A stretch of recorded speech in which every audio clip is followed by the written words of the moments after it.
అదే RTV app వార్తల్ని క్షణాల్లో చదివే అవకాశం ఉంటుంది. ఒక న్యూస్ పేపర్, ఒక టెలివిజన్ ఛానల్ మీ చేతుల్లో ఎప్పుడూ ఉంటాయి. ఎన్నికలు సమీపిస్తున్నాయి.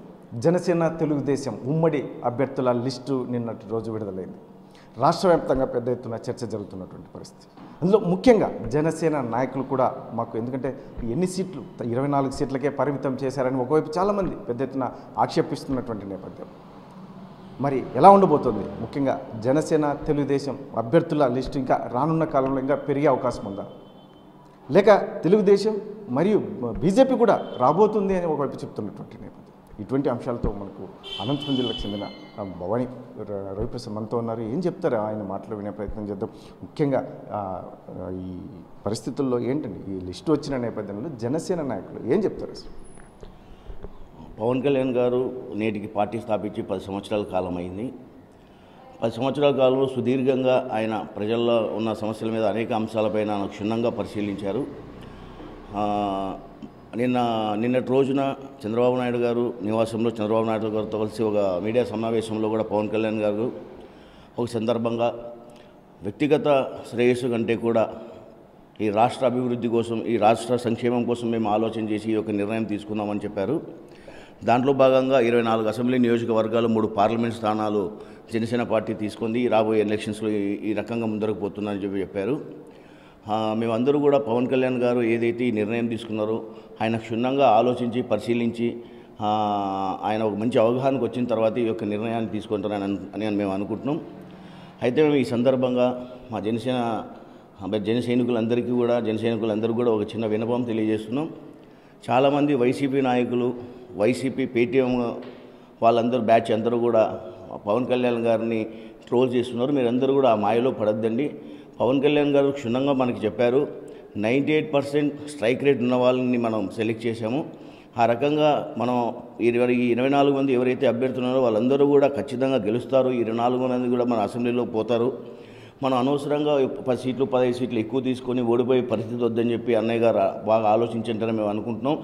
మీరందరూ కూడా వైసీపీ ట్రాప్లో పడద్దని చెప్పి సందర్భంగా తెలియజేస్తూ, ముఖ్యంగా పవన్ కళ్యాణ్ గారు రాజకీయంగా ఏదైనా ఆయనకు ఒక వ్యామోహం ఉండి రాజకీయంగా ఏదైనా ఒక పదవి అనుభవించాలని ఉంటే ఈ 10 సంవత్సరాల కాలం సుదీర్ఘంగా పార్టీని నడిపించి ఇన్ని కోట్ల రూపాయలు ఆయన వెచ్చించాల్సిన అవసరం లేదు.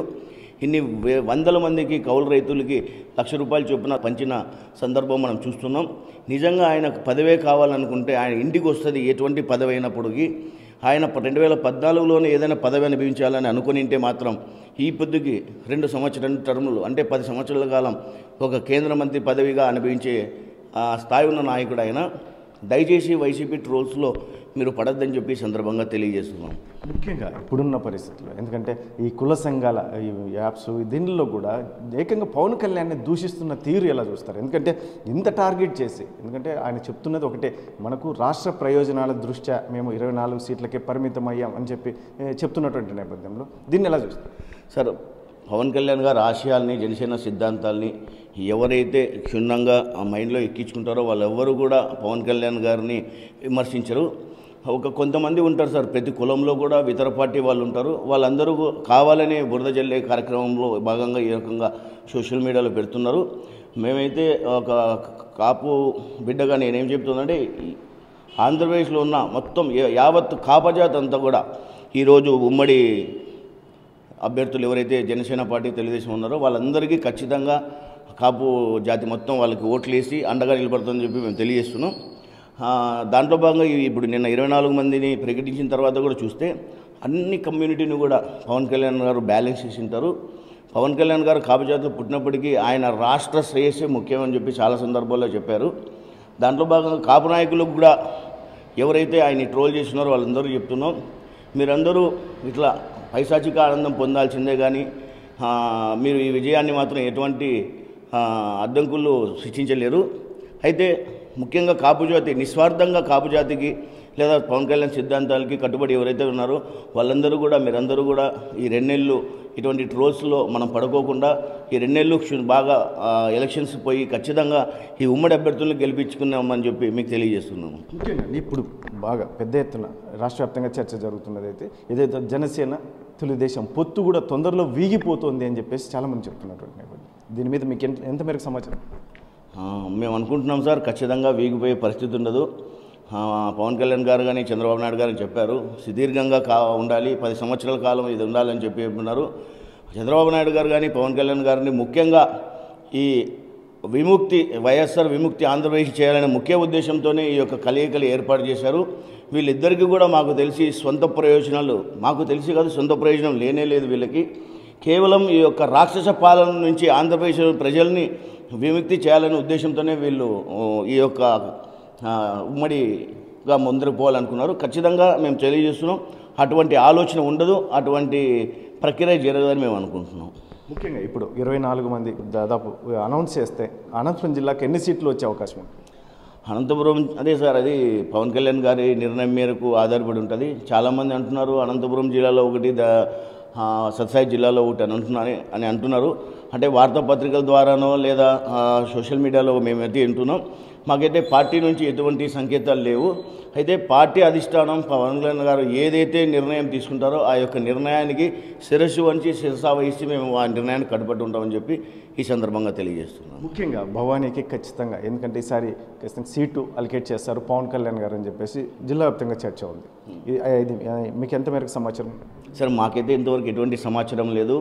ప్రతి ఒక్కరికి రాజకీయంగా ఏదైనా రాజకీయ పార్టీలో పనిచేస్తుంటే ఎవరైనా కూడా ఏదైనా ఒక ఉన్నతమైన పదవుల్లో ఉండాలనుకుంటారు.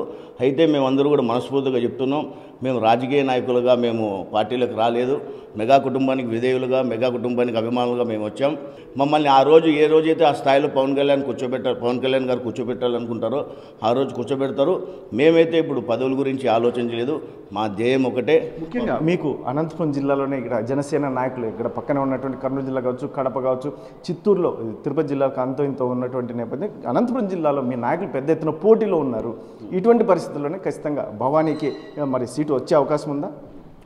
సార్ అది చెప్పలేము సార్. నాతో పాటు ఇంకా చాలామంది సమకాలికులు ఉన్నారు, సుదీర్ఘంగా నాతో పాటు పనిచేసే వాళ్ళు ఉన్నారు. ఎవరైతే గ్రౌండ్ రిపోర్ట్లు తీసుకొని పవన్ కళ్యాణ్ గారు ఎవరైతే ఆ యొక్క నియోజకవర్గాన్ని వాళ్ళు బాగా చూసుకోగలుగుతారనే నమ్మకం ఆయనకి ఏదైతే ఉందో ఆయన నిర్ణయం బట్టి ఆధారపడి ఉంటుంది. మరొకసారి చెప్తున్నాం, పవన్ కళ్యాణ్ గారి నిర్ణయం మేరకు ఎవరికి ఇచ్చినా కూడా ఏదైనా కూడా మేము అందరూ కలిసికట్టుగా పనిచేయడానికి సిద్ధంగా ఉన్నామని చెప్పి తెలియజేస్తున్నాము. ఫైనల్గా చెప్పండి, ఇప్పుడున్న పరిస్థితుల్లో ఎస్పెషల్లీ సీట్లు పూర్తిగా అనౌన్స్ చేసిన తర్వాత జనసేన తెలుగుదేశం కింది స్థాయిలో కలిసి పనిచేసే అవకాశం ఉందంటారా?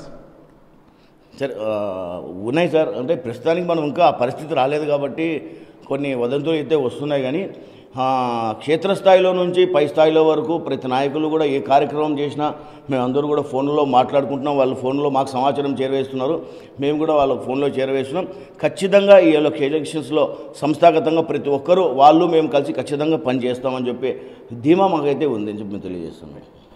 ఇది భవానీ రాష్ట్ర నాయకులు, జనసేన రాష్ట్ర నాయకులు భవానీ ప్రసాద్ చెప్తున్నటువంటి విషయం. మొత్తం మీద అయితే మాత్రం సీట్లు కాస్త తగ్గిన ఏదైతే ఉందో రాష్ట్ర ప్రయోజనాల దృష్ట్యా జనసేన అధినేత పవన్ కళ్యాణ్ చెప్తున్నటువంటి మాటలను మేము తూచా తప్పకుండా శిరసావించడానికి సిద్ధంగా ఉన్నామని, ఇటువంటి పరిస్థితుల్లోనే ముఖ్యంగా ఏదైతే ఉందో జనసేన తెలుగుదేశం ఉమ్మడి అభ్యర్థులు గెలిపించడానికి మేము తీవ్రంగా కృషి చేస్తామని, అందులో ఈ రానున్న ఎన్నికల నేపథ్యంలో వైసీపీని రాష్ట్రంలో లేకుండా చేయడమే ప్రధాన లక్ష్యంగా ఎవరైతే ఉన్నారో తెలుగుదేశం అధినేత చంద్రబాబు నాయుడు, ఇటు జనసేన అధినేత పవన్ కళ్యాణ్ ఇద్దరు మూకుమ్మడి నిర్ణయాలు తీసుకుంటున్నటువంటి నేపథ్యంలో కింది స్థాయిలో కూడా చాలామంది ఆ రకంగానే ఖచ్చితంగా ఆ అధినాయకులకి మనం సపోర్టివ్గా ఉండాలని చెప్పేసి వైపు చెప్తున్నటువంటి నేపథ్యంలో ఈ ట్రోల్స్ అనేది చాలా అన్ని రకాలుగా ఉంటారు కాబట్టి ట్రోల్స్ అనేది సహజంగా ఉంటాయి. ఇటువంటి పరిస్థితుల్లో రానున్న కాలంలో అన్ని సర్దుకుంటే ఖచ్చితంగా ఎన్నికల్లో విజయం అయితే సాధించబోతున్నామని ధీమా వ్యక్తం చేస్తున్నటువంటి పరిస్థితి.